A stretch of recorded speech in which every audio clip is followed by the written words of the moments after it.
Growing up, Lana and I were always lumped together. Two sides of the same coin, they said.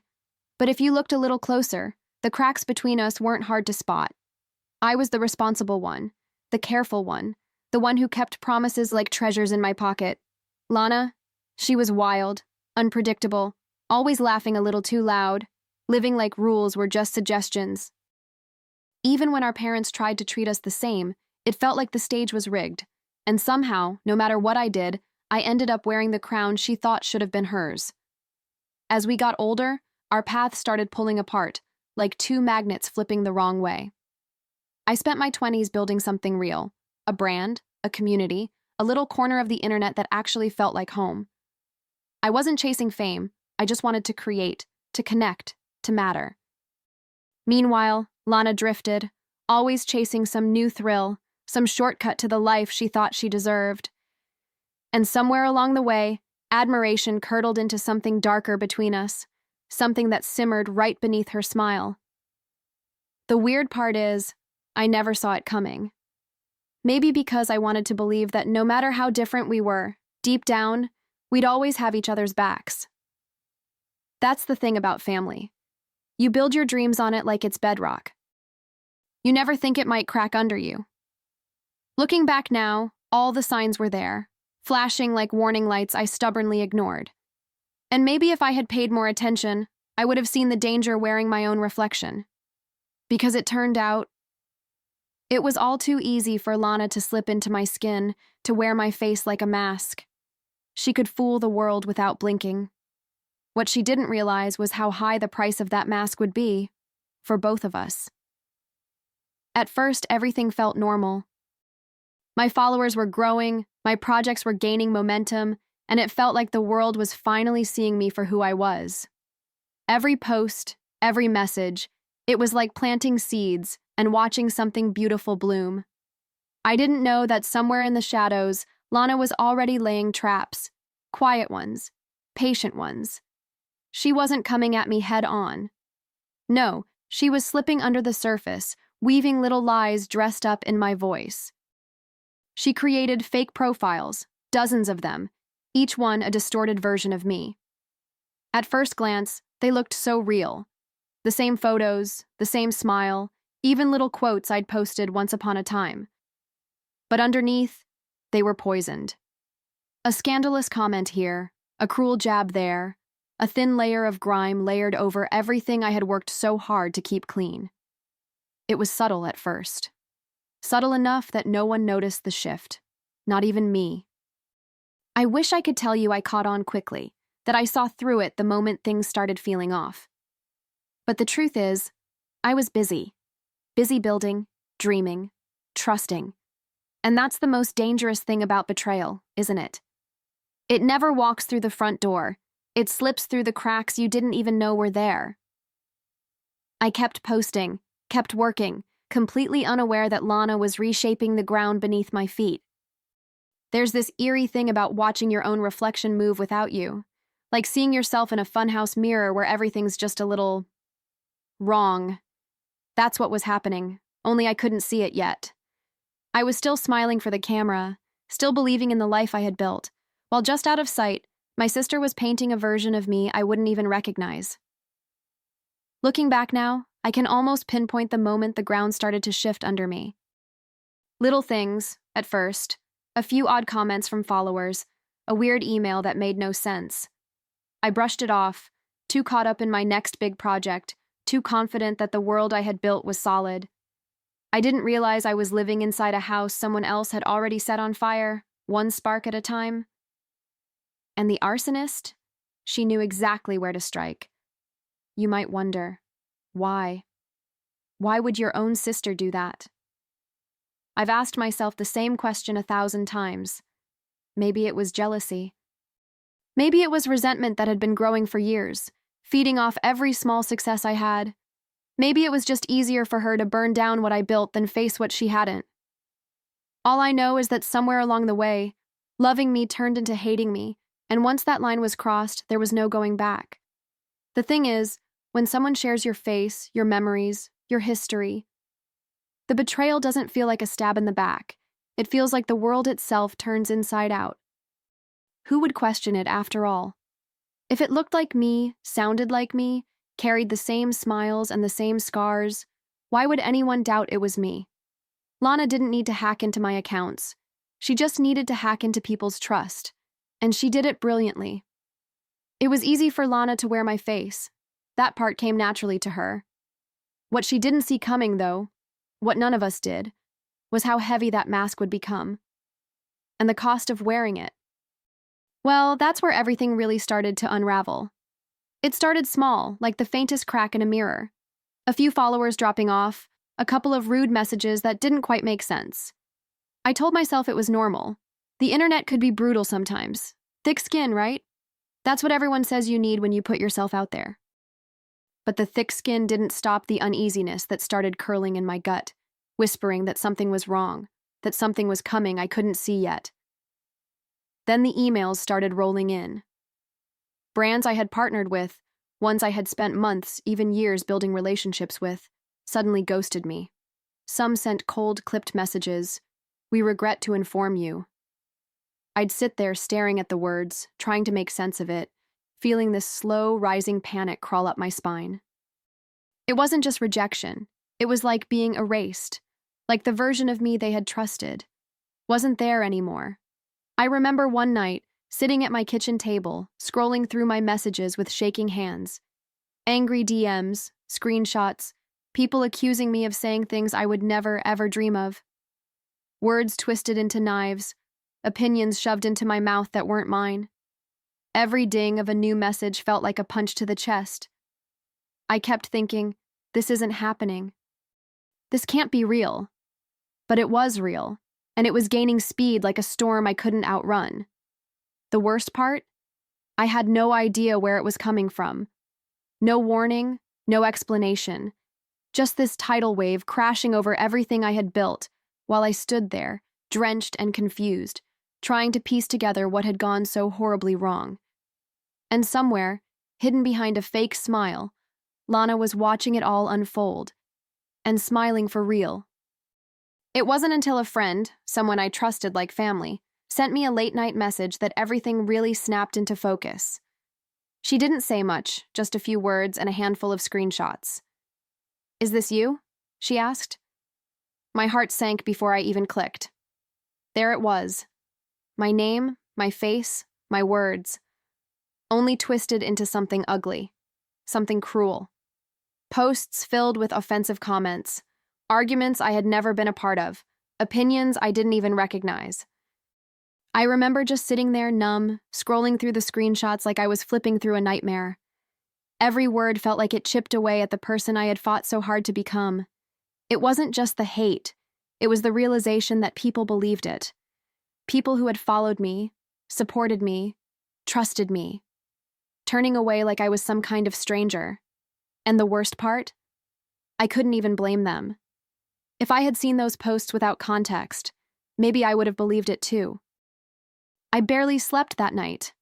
Every time I closed my eyes, the words would replay in my head, louder and sharper. By morning, I wasn't even angry. Not yet. I was heartbroken. Because it wasn't just my career being dismantled. It was my identity, piece by piece, being dragged through the mud. And I had no idea who could hate me enough to do something like this. At least that's what I told myself. Deep down, some part of me already knew. It took everything in me to start digging. I went through my accounts with a fine-tooth comb, retraced every step, every login, every post. And there, hidden in plain sight, were the fake area accounts. Dozens of them, each one throwing gasoline on the fire. But it wasn't the trolls, the strangers, or the hackers that gutted me the most. It was when the trail started pointing somewhere much closer to home. It felt like peeling off a scab that never really healed. The deeper I dug, the uglier it got. IP addresses didn't match mine. Email recoveries led to strange accounts. But one clue, one tiny slip-up, that's what did it. One of the fake profiles had accidentally linked a backup email address, and when I saw the first half of it, a name only Lana would use, my stomach dropped so hard I thought I might throw up. It wasn't random. It wasn't strangers. It was blood. I sat there frozen, my phone heavy in my hand, as if the betrayal itself had weight. I wanted to believe there was another explanation. Maybe someone hacked her too. Maybe it was just a coincidence. But the truth was glaring, raw, and impossible to unsee. It wasn't a hacker, it was Lana. The same sister I had stood up for, lied for, cried with. The same girl who used to braid my hair when we were little now twisted my entire life into knots. I kept asking myself why. Why would she do this? Was it jealousy? Was it anger? Was it just a game to her? But the more I asked, the less it mattered. The damage had already been done. My reputation was hanging by a thread, and the world I had built, all that trust, all that love, was crumbling like a sandcastle at high tide. I wasn't just fighting lies anymore. I was fighting my own blood, and somehow that betrayal stung worse than anything the world could throw at me. I realized something sitting there in the dark, staring at all the broken pieces. I couldn't afford to fall apart. Not yet. If Lana wanted to play this game, she had no idea who she was really up against. Because if she thought she could destroy me in secret, she was about to find out what happens when you push the wrong person too far. The old me might have picked up the phone and demanded answers, screamed, cried, begged for an explanation that would somehow make all of this hurt less. But standing there, holding the wreckage Lana left behind, something inside me hardened. Maybe betrayal changes you like that. It cuts out the part that still believes in fair fights. I realized right then, if I wanted to survive this, if I wanted to win, I couldn't just react. I had to outthink her. So I didn't confront Lana. I didn't even let her know I suspected a thing. Instead, I started moving in silence, like someone gathering kindling for a fire they were planning to light. Every fake account, every fake post, every malicious comment, I documented everything. Screenshots, timestamps, cross-references. I even hired a digital forensics expert, someone who could trace IP addresses and pull receipts out of thin air. No more guessing, no more hoping. It wasn't just about clearing my name anymore. It was about making sure Lana had nowhere to hide when the truth came crashing down. I wasn't going to stoop to her level. No dirty tricks, no public mudslinging. I was going to let the facts bury her. Because the truth, when you wield it right, is sharper than any lie. And I was ready to carve my way back from the wreckage she thought would ruin me. Still, I knew I needed more than evidence. I needed bait. Something Lana couldn't resist. So I started laying the trap, carefully, quietly. I posted a vague announcement online. A secret project, a major collaboration, something so tempting it would make her reckless. And as I hit post, a strange calm settled over me. If Lana wanted to steal my life so badly, I was finally about to hand her the perfect poisoned crown. It wasn't hard to imagine how Lana would react. I knew her almost too well. The way envy twisted behind her smiles, the way she couldn't resist grabbing at anything that wasn't hers. The moment she saw my post about the secret project, I could practically feel her gears turning from miles away. She would want to sabotage it. She would need to. That craving to win, to destroy, was stitched too deep into her by now to ignore. While I waited, I tightened every bolt behind the scenes. I coordinated with the investigator, set up fake meetings, fake emails, even a fake project manager who was ready to catch her in the act. It felt surreal, like playing a chess game against someone who didn't even know they were already in checkmate. Every move I made wasn't just calculated, it was personal. I wasn't playing to hurt her. I was playing to end it. And God, it hurt. More than I wanted to admit. There were moments late at night when I'd stare at the ceiling, wondering how we got here. How two girls who once whispered secrets under the covers ended up locked in a silent war. There were still memories I didn't want to burn. But then I'd remember the look in those fake posts, the venom dripping from words I never said, and the hurt would harden again into resolve. The truth is, this wasn't just about revenge. It was about reclaiming my life, my voice, my identity. Lana hadn't just attacked my reputation. She had tried to erase the very foundation I built with my own hands. And if she thought I was going to let her do it without a fight, she never really knew me at all. The waiting was the hardest part. Every morning, I'd check my inbox, my DMs, half dreading, half hoping for the moment Lana would take the bait. It was like holding my breath underwater, counting the seconds, knowing sooner or later I'd either surface or drown. But I kept my face calm, my posts normal, my smile steady. I had to be patient. I had to let her come to me, thinking she was the one pulling the strings. When the notification finally came, I knew. I didn't even have to open it yet. The timing was too perfect, too predictable. Lana, pretending to be me, reached out to the fake project manager, spewing accusations, undermining the deal, trying to torch it before it could even breathe. She thought she was clever. She thought she was invisible. What she didn't realize was that every word she sent was being recorded, every lie stitched into a net she couldn't escape from. I sat there, reading the messages, feeling a strange mix of emotions crash over me. There was sadness, deep, aching sadness, for the sister I thought I knew. But there was also a fierce kind of pride. Pride in the girl who refused to be broken, who refused to let someone else rewrite her story. For the first time in weeks, I felt like I could finally see the road ahead, and this time I wasn't the one stumbling in the dark, because the pieces were finally in place. The evidence was undeniable. Lana thought she had buried me. She didn't realize I was planting seeds. And now, it was almost time to show the world exactly who had been watering the poison all along. The day I decided to go public, it didn't feel like revenge. It felt like survival. I wasn't interested in dragging Lana's name through the mud or starting some ugly family feud for the world to gawk at. I just wanted my life back. My real life. Not the broken reflection she had been parading around like a trophy. So I sat down in front of my camera. No makeup, no polished lighting, just me and the truth, raw and undeniable. I remember hitting record with my heart hammering so loud it nearly drowned out my thoughts.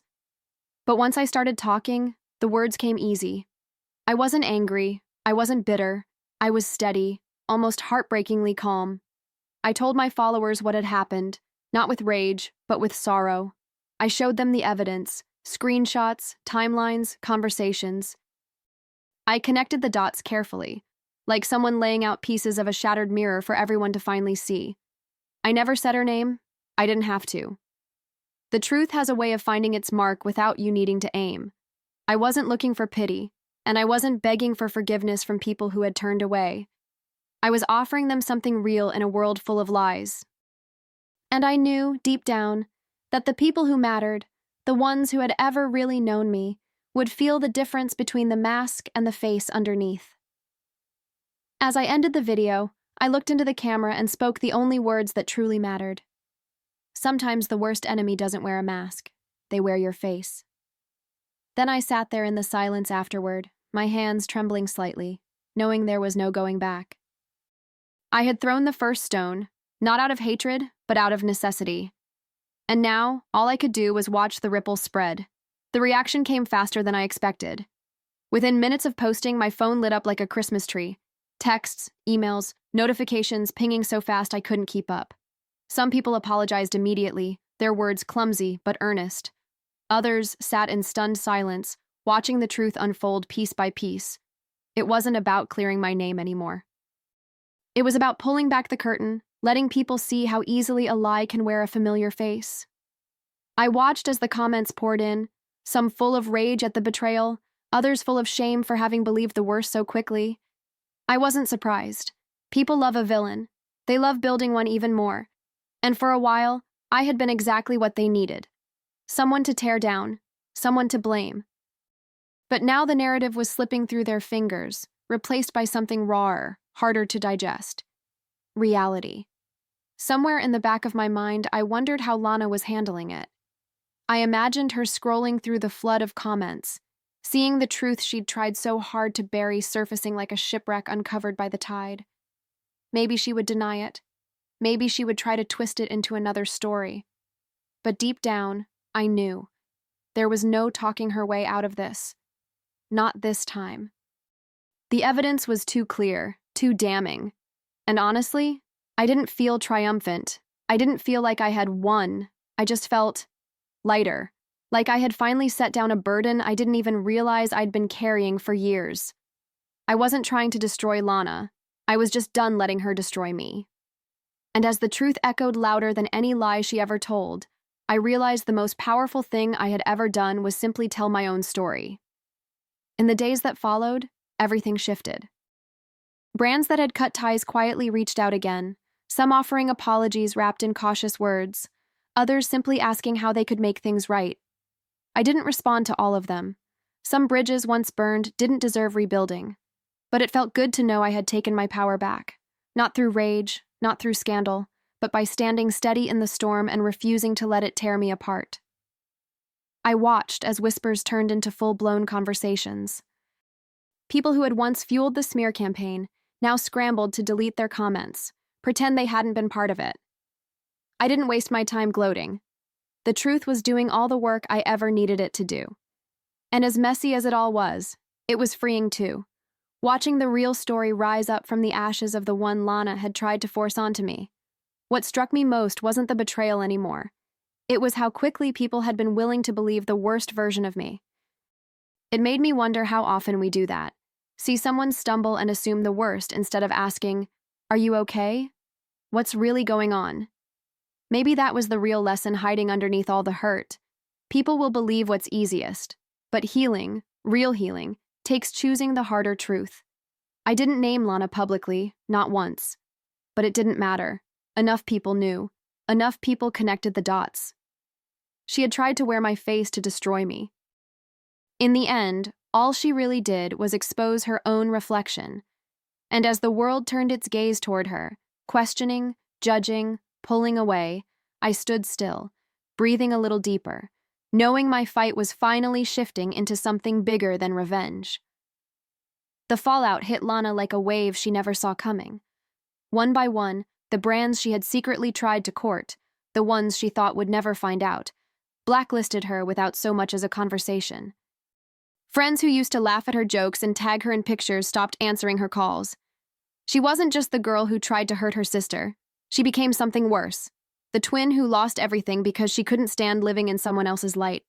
I didn't dance on the wreckage. It wasn't about that for me.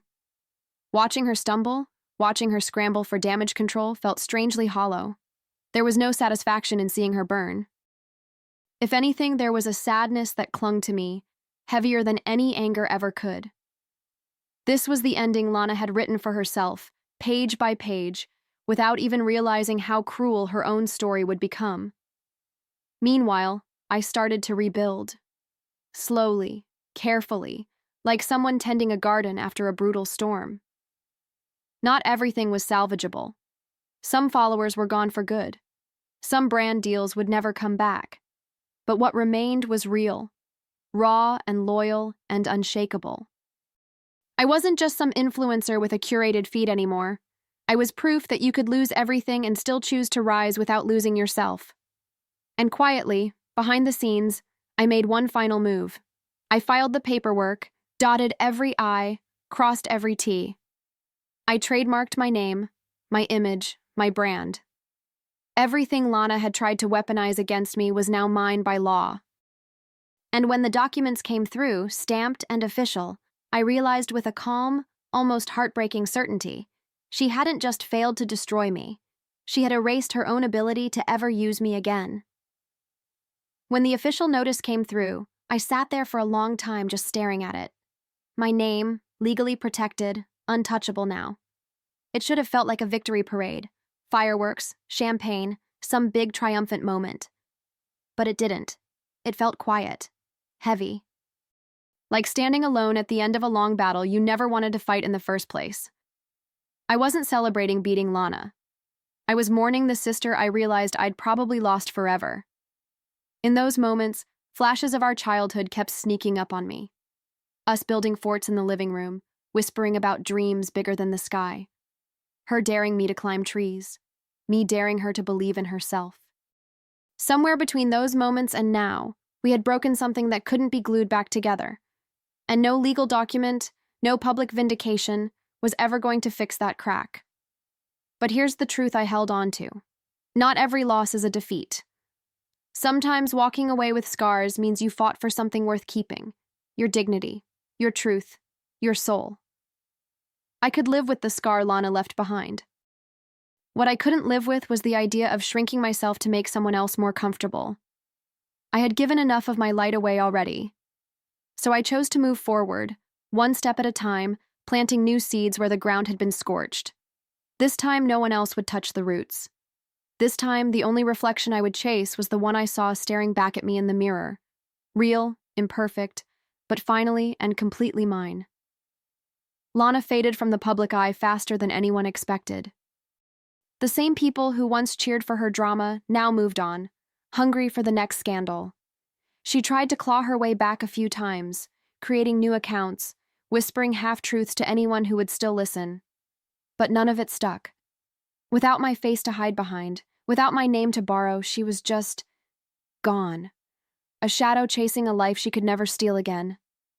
And me? I didn't just survive, I evolved. The people who stayed, the ones who believed in me when everything looked broken, became the roots of something stronger than I had ever built before. My work, my brand, my voice, it all grew deeper, richer, layered with scars and truths I wasn't afraid to show anymore. I wasn't perfect. I wasn't polished. I was real. And in a world obsessed with surface, that turned out to be my greatest power. There were still moments late at night when I wondered if Lana ever thought about what she lost, if she missed the sister who once loved her so fiercely. Maybe she did. Maybe she didn't. But it wasn't my burden to carry anymore. Forgiveness didn't mean inviting her back into my life. It meant freeing myself from the weight of her choices. And for the first time in a long, long time, I finally felt light enough to fly. She wanted to erase me. Instead, she erased herself.